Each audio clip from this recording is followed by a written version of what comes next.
Kali ini kita akan bahas mengenai lansia tangguh dan materi ini disiapkan untuk Kemenduk Bangga Provinsi Bali dan dirangkum dari buku Pegangan Kader Lansia Tangguh dengan 7 dimensi. Sebelum kita ke arah pembahasan mengenai lansia tangguh, kita juga perlu memahami mengenai konsep keluarga, gitu ya, karena eh, fokus kita pada lansia tangguh itu adalah fokus pada pemberdayaan lansia di keluarga. Jadi secara definisi, keluarga adalah unit terkecil di dalam masyarakat yang terdiri dari suami istri, atau suami, istri, dan anak, atau ayah dan anaknya, atau ibu dan anaknya, ya. Tapi kemudian kita tahu gitu ya, bahwa di Indonesia ini eh, konsep keluarga atau definisi keluarga itu bisa sangat bermacam-macam gitu ya. Apalagi dengan kemudian kultur kita yang mengedepankan konsep keluarga yang keluarga extended gitu ya, keluarga besar. Dan kemudian keluarga ini dianggap gitu ya, diposisikan sebagai tempat seseorang atau individu belajar nilai moral dan mengenal diri sebagai makhluk sosial, dan juga di dalamnya terdapat fungsi keluarga yang berjalan sebagai landasan ketahanan keluarga dan pencapaian kesejahteraan. Nah, bagaimana posisi lansia di dalam keluarga gitu ya?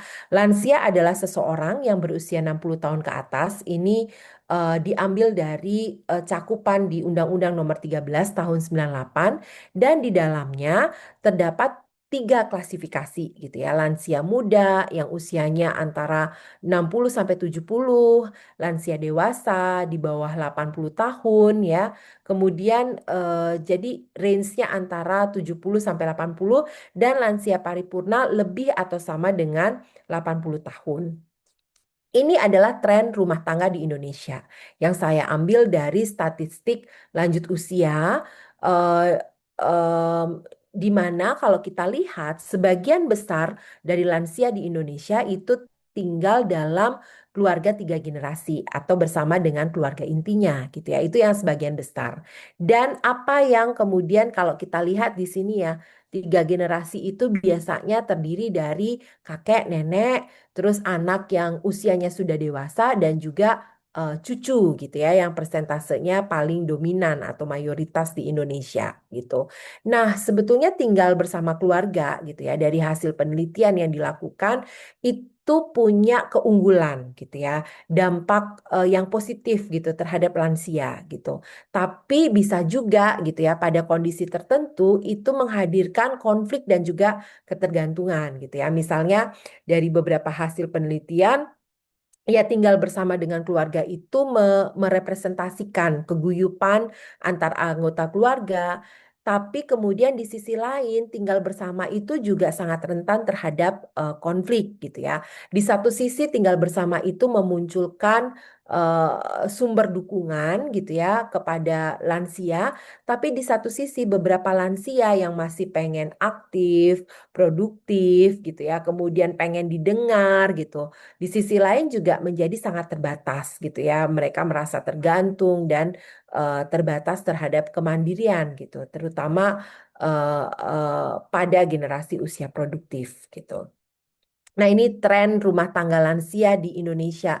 Jadi semakin banyak rumah tangga lansia ini yang memiliki anggota keluarga lansia ya. Dan lansia membutuhkan hidup dan lingkungan keluarga untuk mewujudkan pembangunan keluarga lansia tangguh. Dan bagaimana sebetulnya potret lansia di Indonesia gitu. Nah, kalau di tahun 2024 usia harapan hidup ya itu rata-rata di 72,39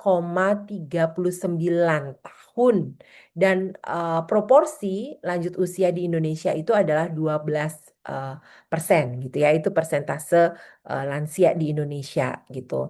Dan ini adalah angka rasio ketergantungan lansia gitu ya, yang juga kalau persentasenya meningkat sudah pasti juga ketergantungannya meningkat gitu ya. Sehingga kita perlu nih mewujudkan gitu ya lansia-lansia yang lebih tangguh dan berdaya gitu, begitu, sehingga meskipun persentase lansia ini meningkat, angka ketergantungannya juga tidak tidak banyak gitu ya meningkatnya gitu. Nah, salah satu ya yang menjadi concern ini di Indonesia adalah pernikahan dan sumber perawatan gitu.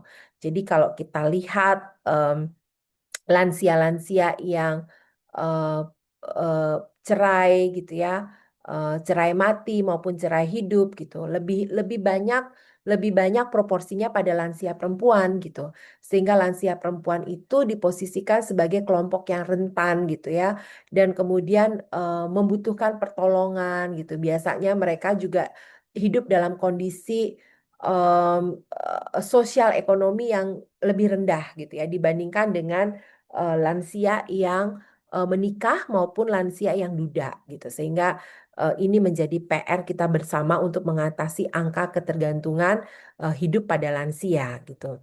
Siapa sebetulnya lansia yang tangguh gitu? Lansia yang tangguh adalah seorang atau kelompok lansia yang sehat baik secara fisik, sosial dan mental, aktif, produktif dan mandiri gitu. Sehingga kita menganggap bahwa salah satu syarat tadi ya lansia-lansia harus lebih berdaya gitu ya, khususnya pada lansia perempuan, dan kemudian keluhan-keluhan sakit itu juga bisa kita tekan gitu ya, sehingga tidak tidak semakin akan banyak gitu lansia yang sehat, dan kalau dia sehat lansia bisa aktif dan produktif.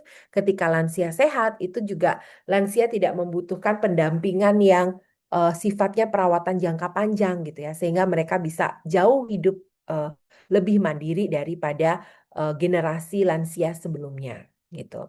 Nah, ini isu strategis ya terkait dengan perspektif daur hidup. Artinya jangan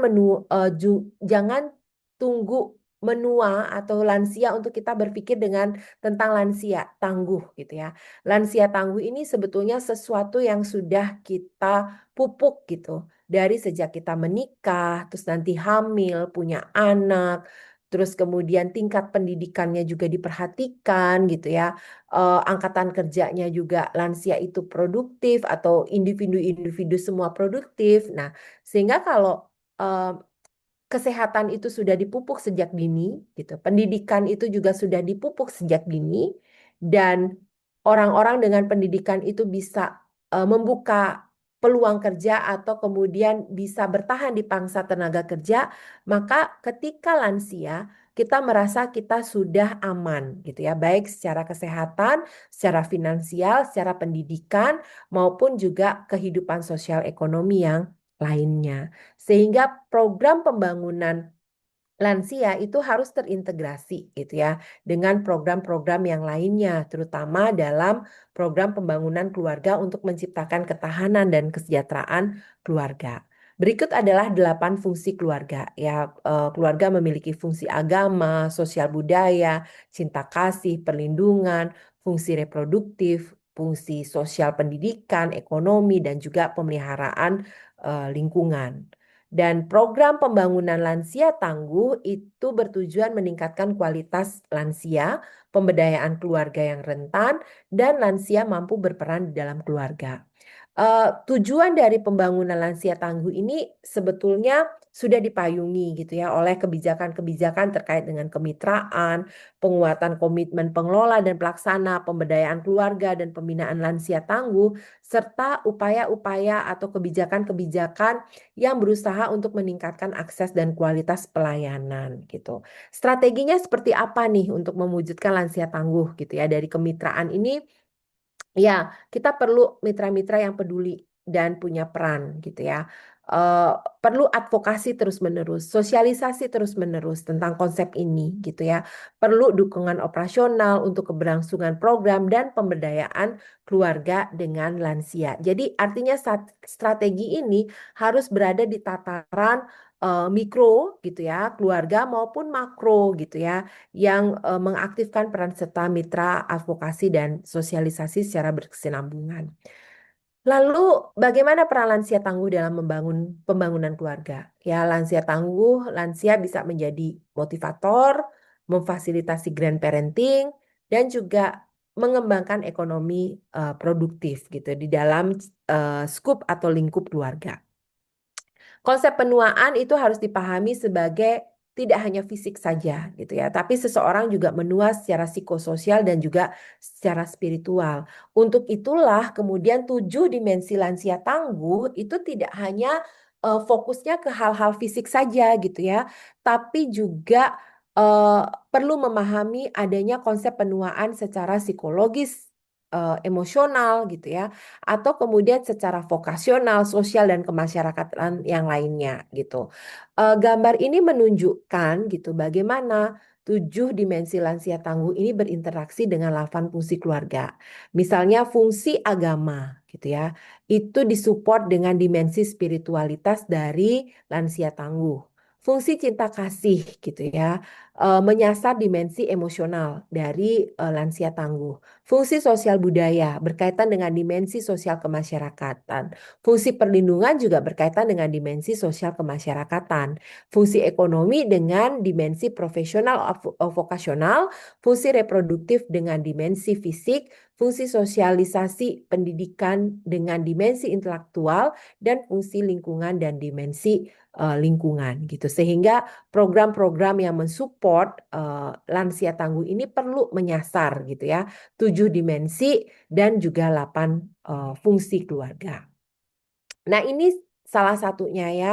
Ini adalah hasil penelitian dari kearifan lokal gitu, budaya yang salah satu budaya yang ada di Indonesia gitu, di mana misalnya pemberdayaan atau pendampingan dari lansia itu sebaiknya mengedepankan konsep kelekatan gitu ya antar generasi di dalam keluarga, karena ya keluarga di Indonesia itu mayoritas dari lansia di Indonesia itu hidup dalam keluarga multigenerasi.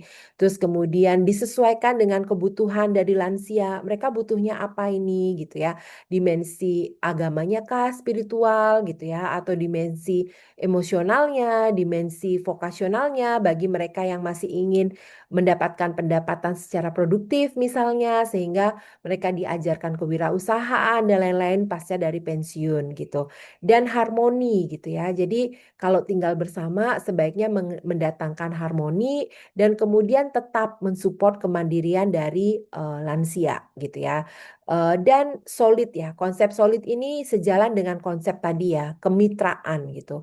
Bahwa keluarga tidak ditinggal sendiri, lansia tidak ditinggal sendiri untuk mencapai lansia tangguh gitu. Tapi perlu peran serta banyak pihak dari akademisi, dari kemudian praktisi gitu ya, tenaga kesehatan, sampai juga terintegrasi dengan kebijakan-kebijakan yang tidak hanya berfokus pada kebijakan kesehatan, tapi juga perlu mengakomodir prinsip daur hidup gitu.